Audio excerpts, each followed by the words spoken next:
And today our exercise is exercise 1.2 from real numbers. It is your from class 10th chapter 1st. Question number 5 is your check whether 6n can end with the digit 0 for any natural number n. Natural number की बात हो रही है n, तो natural number किसे कहेंगे? जो 1 से स्टार्ट होते हैं और इन्फिनिटी तक होते हैं वो नेचुरल नंबर होते हैं।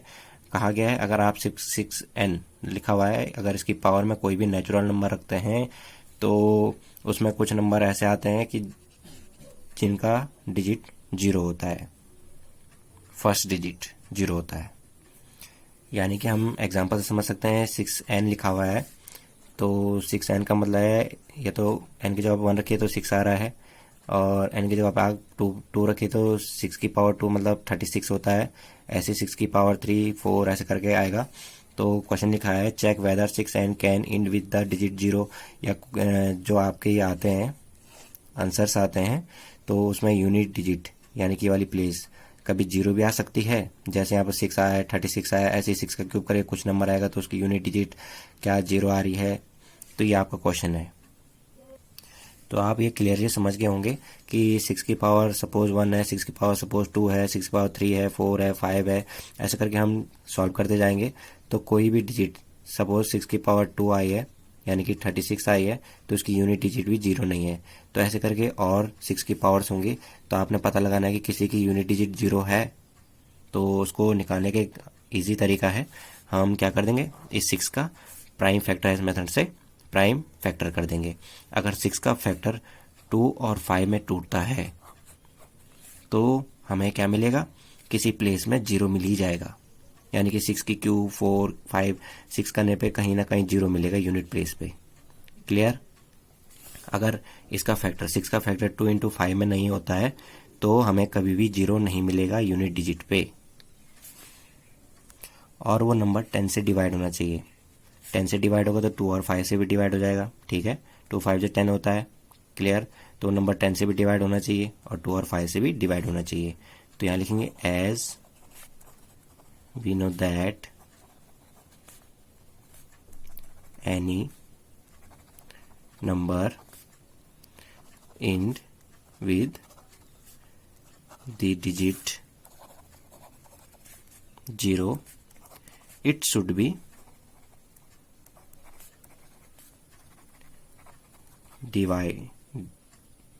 divisible by 10 और 2 and 5, क्योंकि 10 को अगर तोड़ेंगे तो 2 इंटू 5 में टूटता है।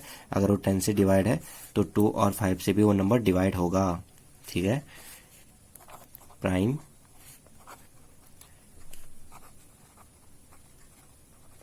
Factorisation of 6n। अब 6n को तोड़ेंगे तो 2 इंटू 3 में टूट रहा है, 6 को तोड़ेंगे तो 2 इंटू 3 में टूट रहा है, n तो n ही जवाब रहेगा। तो यहाँ तो 2 है पर 5 नहीं है। ठीक है, तो यहाँ हम लिखेंगे we observe that 5 is not in the prime factorization of 6n। यहाँ हमें 5 नहीं मिला है, hence for any value of n 6n will not be divisible by 5। तो 6n 5 से डिवाइड नहीं होगा, यहाँ 5 है ही नहीं तो जो वैल्यू आएगी 5 से डिवाइड नहीं हो पाएगी। 2 से तो होगी पर 5 से नहीं हो पाएगी, देयरफॉर 2 से भी नहीं होगी क्योंकि 2 और 5 नहीं है तो 2 से भी नहीं होगी। Therefore 6n cannot end with the digit 0 for any natural number। तो ये आप समझ ही गए होंगे। अगर 6 को हम तोड़ते हैं 2 इंटू 5 में अगर हमने तोड़ दिया तो इसका मतलब है कि कहीं ना कहीं हमें 0 मिलेगा, यूनिट प्लेस में हमें कहीं ना कहीं 0 मिलेगा ही मिलेगा। पर जब हमने 6 को तोड़ा तो 2 इंटू 3 में टूटा तो यहाँ तो 2 तो है पर 5 नहीं है, तो 5 नहीं है तो ये 5 से डिवाइड नहीं हो पाएगा, इसलिए यूनिट डिजिट में 0 नहीं आ पाएगा। तो वो क्या होगा, 0 नहीं आ पाएगा। तो अगर वो 2 और 5 दोनों से डिवाइड नहीं है तो यूनिट डिजिट में कभी भी 0 नहीं आएगा, यानी कि यहाँ पर कभी भी 0 नहीं आएगा। ठीक है। Next question is question number 6। Explain why 7 multiply 11 multiply 13 plus 13 and 7 multiply 6 5 4 3 2 1 plus 5 are composite numbers. आपने ये प्रूव करना है कि ये और ये कंपोजिट नंबर हैं, तो क्यों हैं। तो सबसे पहले कंपोजिट नंबर की हम बात कर लेते हैं। तो कंपोजिट नंबर किसे कहेंगे हैं, composite number is a positive number and positive integer. Positive integer और पॉजिटिव नंबर एक ही चीज आपको पता ही है, that has at least one divisor other than 1 and itself. इसका मतलब है कि आपकी जो कंपोजिट नंबर है वो क्या होंगे, जो 1 की टेबल से भी डिवाइड होते हैं, अपने खुद की टेबल से भी डिवाइड होते हैं और दूसरे की टेबल में भी आते हैं। एग्जाम्पल के लिए 4 ले लेते हैं, तो 4 देख लीजिए 1 की टेबल में भी आता है, अपने खुद की टेबल में भी आता है और 2 की टेबल में भी आता है। ठीक है। तो 1 और अपने टेबल में तो आ रहा है, अदर देन 1 यानी कि औरों की टेबल में आ रहा है, कम से कम एक और टेबल में वो आना चाहिए, उसी को कंपोजिट नंबर कहते हैं। तो यहाँ पर ये फर्स्ट क्वेश्चन है वो हमने लिख दिया है। इसको हम जब मल्टीप्लाई करेंगे, सबसे पहले आप मल्टीप्लाई करते हैं, देन आप ऐड करते हैं। तो आप इन तीनों को मल्टीप्लाई करेंगे तो आपका आएगा 1001 प्लस 13 है, तो इनको जोड़ेंगे तो आपको कितना आ रहा है 1014। ठीक है।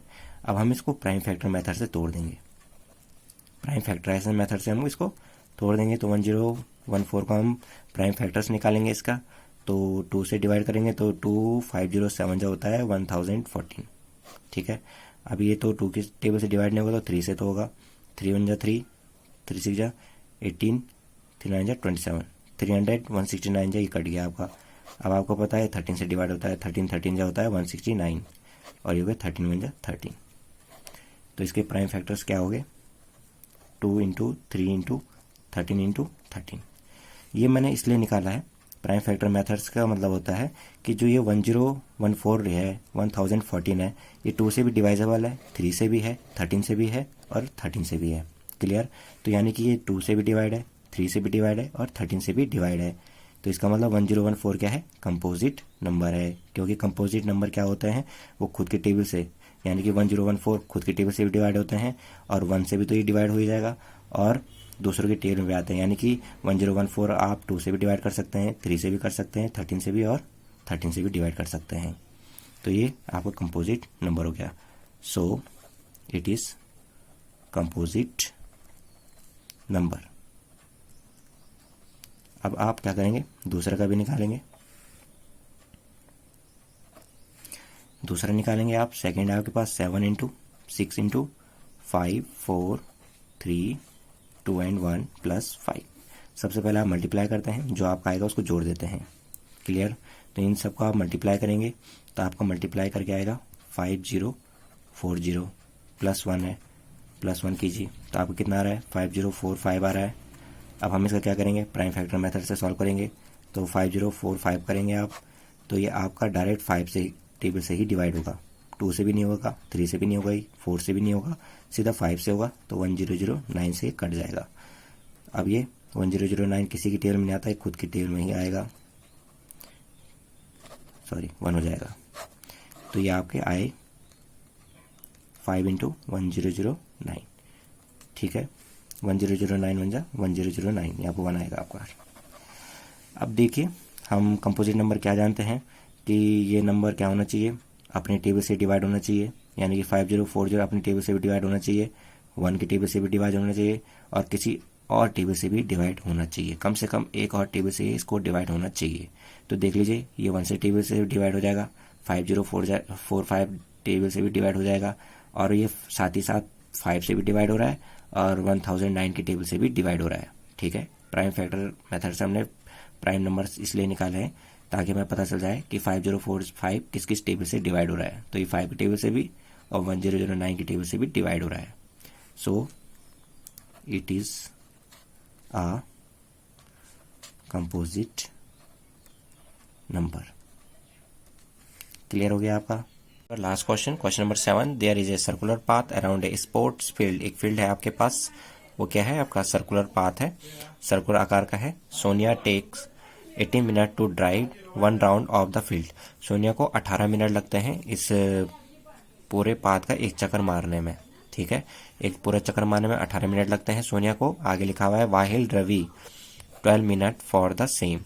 और जो रवि है, रवि को पूरा एक चक्कर मारने में कितना मिनट लगता है, 12 मिनट लगते हैं।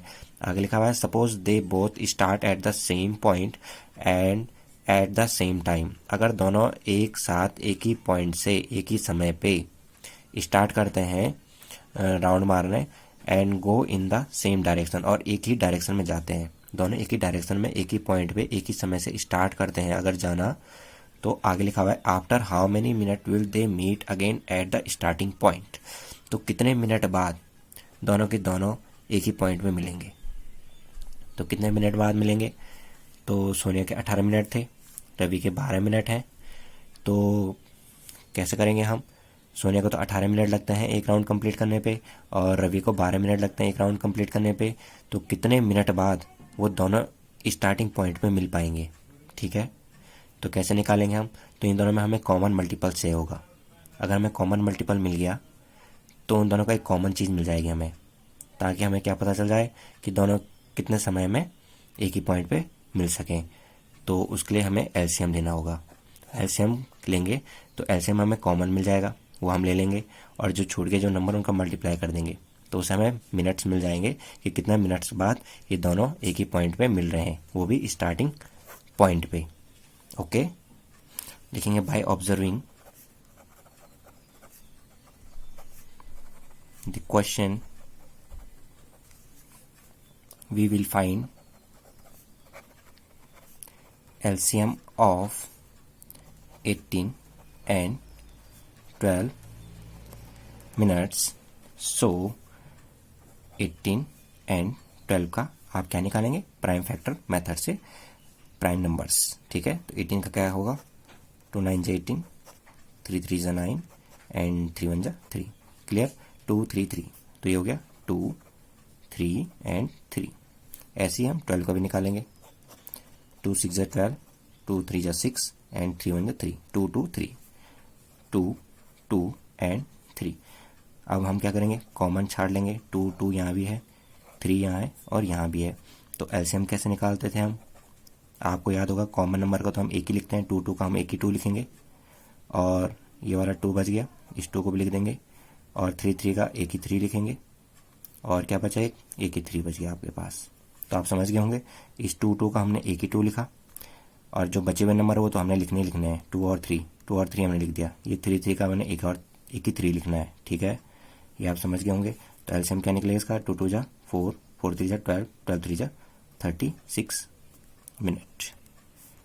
तो ये आपका आ गया है एलसीएम, ठीक है। एलसीएम आ गया आपका 36 मिनट, मत लिखिए अभी, 36 हो गया।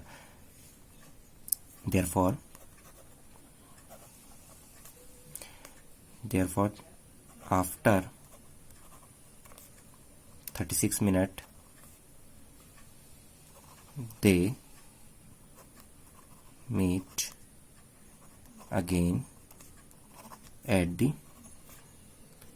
starting point, ठीक है। तो 36 मिनट बाद वो क्या मिल जाएंगे, फिर स्टार्टिंग पॉइंट में मिल जाएंगे। क्लियर हो गया आपका, एलसीएम निकालना आपको आता है। जो क्या होगा, कॉमन होगा उसका तो एक ही 2 लिखना है, इन दोनों का एक ही 2 लिखना है, इन 3 का एक ही 3 लिखना है, बाकी जो नंबर छूट गए उनको लिख देना है आपने, और उन सबको आप मल्टीप्लाई करेंगे तो आपका 36 आ गया एलसीएम। तो हमें मिल चुका है अपना आंसर कि 36 मिनट बाद वो दोनों रवि और सोनिया स्टार्टिंग पॉइंट में मिल जाएंगे। क्लियर। अगर आपको वीडियो पसंद आएगी तो लाइक शेयर एंड सब्सक्राइब कीजिएगा। Thank you.